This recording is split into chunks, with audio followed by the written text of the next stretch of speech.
Trabajar en la tiendita de la gasolinera ubicada de camino entre mi provincia y la capital ha sido a la vez el trabajo más tranquilo y el más aterrador que he tenido en mi vida. De noche todo cambia, y al hundirse el sol podíamos tener visitas inesperadas, al menos cuando eran personas de verdad. Por muy alcoholizadas que estuvieran, no era tan problemático como esos a los que simplemente no puedes pedirles que se vayan. Ya me habían advertido que la mayoría no duraba mucho tiempo en el nocturno, y menos estando tan cerca de la autopista. No solo era difícil hacer que los autobuses pararan allí para ir a trabajar, sino que la cantidad de accidentes que presenciábamos era impactante, y más de una vez me tocó auxiliar a uno que otra víctima. Y cómo no, si era un camino ominoso, lleno de cruces y casitas blancas para honrar a los difuntos. Una de esas noches me encontraba detrás del mostrador, muerto de sueño, haciendo un doble turno y aproximándome a las 24 horas en la tienda, cuando un hombre enorme y bastante obeso entró con cara descolorida a pedirme la llave del baño. No había escuchado ningún auto detenerse, ningún autobús hacer parada, pero estaba tan cansado que asumí que me había dormido mientras él descendía. Si era uno de esos visitantes nocturnos, no tardaría en enterarme. Se veía muy mal, como si fuese a devolver el estómago sobre mí en cualquier momento. Su olor era espantoso. Le di la llave sin pensarlo 2 veces, solo de imaginar el desastre que podía hacer allí y el que tendría yo que limpiar después de redoblar horas. El sudor helado de su frente se extendía hasta la palma de su mano y me produjo náusea sentirlo en los dedos. Y aún con todo y la mala impresión que me provocó, estaba tan adormilado que a los pocos minutos me olvidé de él por completo. Mis ojos amenazaron con cerrarse. Ya el café no hacía nada por mí, y terminé por espabilar solo cuando una chica preciosa entró a la tienda, sonriendo. Se acercó y, al igual que el hombre gordo, me pidió usar el baño, no sin antes sacarme conversa, coqueteando un poco y todo.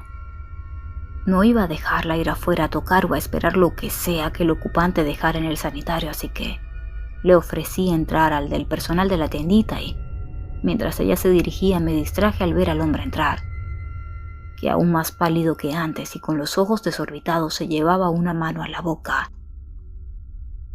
«Dios mío santísimo», dijo, señalando detrás de mí en dirección al baño. Después de todo, sí que me había equivocado de cliente.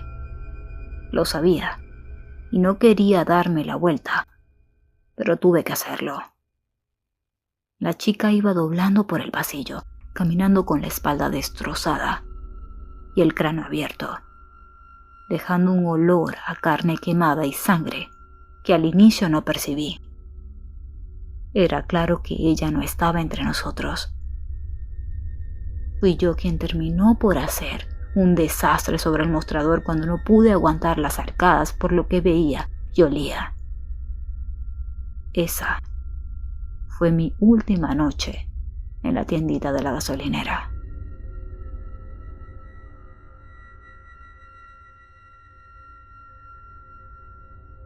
Hace unos 4 años mi hermana y yo tuvimos que embarcarnos de emergencia en un viaje en auto hasta la casa de mi tía, a unas 6 horas de nuestra ciudad. Mi abuelita estaba muy enferma y no creían que aguantara mucho, así que si nos queríamos despedir, ese era el momento. Conduje tan rápido como la prudencia me lo permitió, y aún así no fue suficiente, y cuando llegamos, la abuela ya se nos había ido. El funeral se hizo pronto, y 1 día y medio después estábamos de regreso. Tomamos un atajo distinto a la principal para ahorrarnos hasta un par de horas en la ruta. Igual nos dio la noche en el camino y comenzó a llover. Era muy difícil mirar por dónde íbamos. Encima, el auto amenazó con apagarse, por lo que paramos en la única gasolinera en kilómetros a la redonda, antes de quedar varadas, justo cuando se abría paso el vendaval. Llovía como si el cielo fuese a caerse, y el sonido del motor era más que preocupante. El tanque estaba lleno, así que descartamos del todo que fuese el combustible. Por suerte, más allá de los surtidores se veía un pequeño taller con la luz encendida y el portón abierto. Pasaban de las 10 de la noche, pero dudaba que nos fuesen a negar el servicio con ese estado de necesidad, o al menos tendrían como llamar a una grúa. Nuestros celulares estaban muertos y daba igual si no. Aquella área era conocida por su pobre señal. La tienda estaba cerrada y nos acercamos corriendo al taller, siguiendo el halo de luz de la lámpara colgando afuera. A pesar de lo ensordecedor de la lluvia, podíamos escuchar los sonidos metálicos de herramientas siendo usadas. Estábamos de suerte.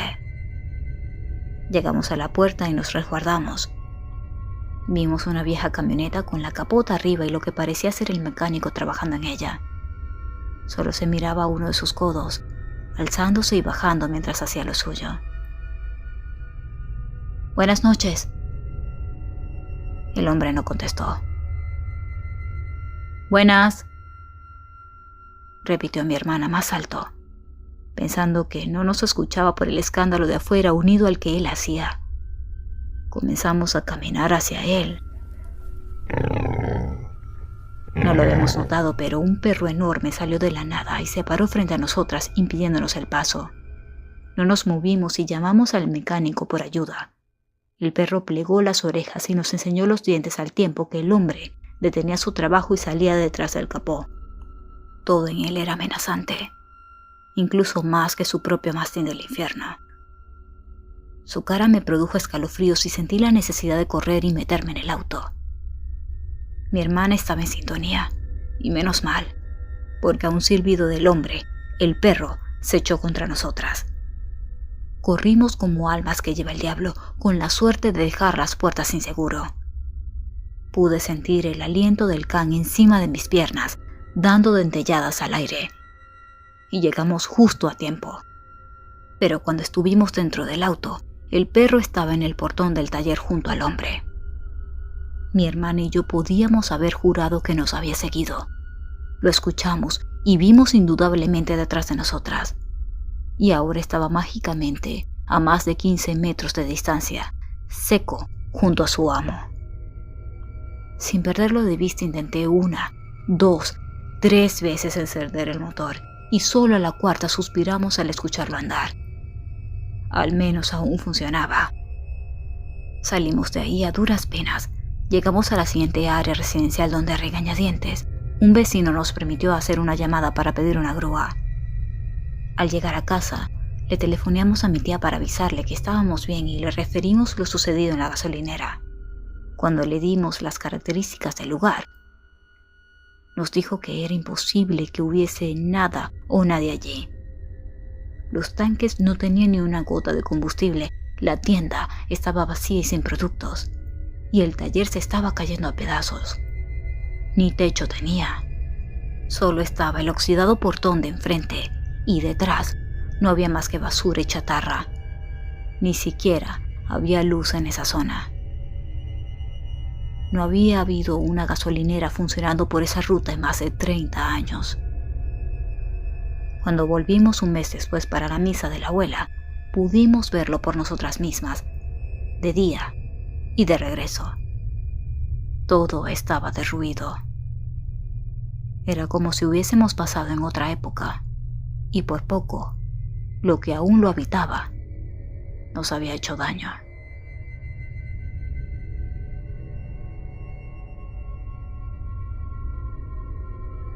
Trabajo en una bomba de gasolina desde hace mucho tiempo. Es un empleo rutinario y precisamente por ello peligroso. Si te descuidas, puedes causar una desgracia. Por eso trato de estar siempre alerta, mantener mi área limpia y en lo posible no dejar que nadie toque los surtidores si puedo evitarlo. A veces el diablo está en los detalles, y el combustible no combina bien con nada, menos con colillas de un cigarrillo en la boca de un cliente descuidado. Las peores temporadas son las vacacionales. Al menos contratan a más personas para ayudar. Pero lo que voy a relatarles pasó fuera de la temporada. Eran como las 2 a.m. y estaba todo muy sereno. Hasta la brisa era agradable y pasaba un cliente de cuando en cuando, por lo que me sentaba en un banquito para descansar entre vehículos. Cuando un auto largo como una limusina se aproximó a la curva para ingresar a la gasolinera, me puse de pie, acercándome al surtidor. No bajó las luces, por lo que no pude ver al chofer. Con la manguera en la mano di las buenas noches y, recuperando un poco la vista, le dije que cuánto iba a necesitar. Contestaron algo, pero no escuché correctamente y me acerqué a la ventana del copiloto. No había nadie. El motor estaba andando, la música estaba encendida. Pude incluso adivinar el nombre de la balada, pero el asiento estaba vacío. En realidad, el auto entero lo estaba, salvo por la caja de madera adornada con una corona de flores en la parte de atrás. Lo que creí en un inicio era una limusina, era en realidad una carroza funeraria, manejándose sola, con todo y difunto. No pude evitarlo y metí bien la cabeza por la ventana. De verdad estaba vacío, a excepción del muerto. El silencio de esa noche quedó roto por un rápido golpe al claxon del volante, similar a lo que haría un chofer impaciente demandando que lo atendieran, y rápido. Saqué mi cuerpo en volandas, golpeándome la cabeza en el proceso. El instinto me indicó que debía llenar el tanque o al menos meter la manguera y fingir que lo hacía. Eché unos cuantos chorros y los vi gotear al suelo y sobre mis botas. No como si el tanque estuviese lleno, sino como si traspasara el auto. Cerré el surtidor, retiré la manguera y, para mi alivio, la carroza arrancó lentamente, perdiéndose otra vez en la carretera, dejándolo todo tan sereno como antes de su llegada. La verdad no sé lo que vi esa noche. Tal vez fue un juego muy bien ejecutado por personas enfermas o, mejor, no quiero ni imaginarme qué pudo haber sido. Ya saben lo que dice. Mientras más piensas, consumes y hablas de lo paranormal, es como si abrieras una puerta y lo dejaras entrar en tu vida. Y yo definitivamente no quiero volver a vivir algo así. No quiero despedirme sin antes enviar mis felicitaciones a Cúbico por su cumpleaños. Fue el jueves 26, pero nunca es tarde para desearle lo mejor en su día. Pide un deseo, Cúbico. ¿Listo?